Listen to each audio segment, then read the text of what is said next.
All Manipur Matam ISEI KANGLUP ngasi HAPTA KANGJEIBUNGGI CHANGPHAN Thasigi Kunda Maha Regiment na Paomee Singda Chatthakhiba Thawongbu Yaningdaba Phongdoktuna Wakat Meepham Phamkhre Wakat Meepham aduda saruk yakiba seisakpa hamom sadanandana newtv gi Paomee Singda Phongdorakpada seisakpa amani haina tumina leithokloi Manipur macha ama oina thongna lingzel putoktuna imalebak ngakpada saruk yagani amadi miyamnasu amatta oina lepminnaduna lamdamasi kanminasi haina phongdorakle amadi amikna matam pumbada lamdam asigi amata oiba saktam amadi ngamkhaida singnarakpada thengnagani haina phongdorakle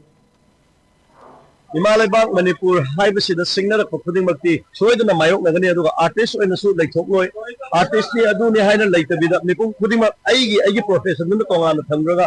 iraisa Imalebak nunsibagi ithilase puthoga Imalebak ngakminasi masi ekoina changhalliba thabak thorom asida yaujariba asisu Imalebak ki damaktani aduna punna saruk yaminasi Imalebak ta singnarakpa khudingmak punna thengnaminasi Tangdulai tadraba Manipur se Manipur gi singnarakpa singse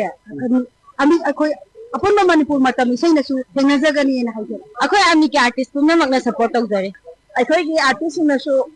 lakada ba khongjeng pumna magta saruk yajagani akoi su khongkhom handana saruk yajagani haina khoi sigi artist pumna mana khoi saruk yajari habsi man thamjari Manipur gi ngamkhai da singnarakpa khudingmak artist akoi na thengnagani Manipur gi apun ba saktam da singnarakpa khudingmak artist singna thengnagani Manipur gi ngamkhai da singnarakpa khudingmak artist akoi na loimak thengnagani Manipur government gi thawong artist singna sunga yaningde Manipur thaba yade habasi akoi artist sing society dagi yam strongly condemn tawjari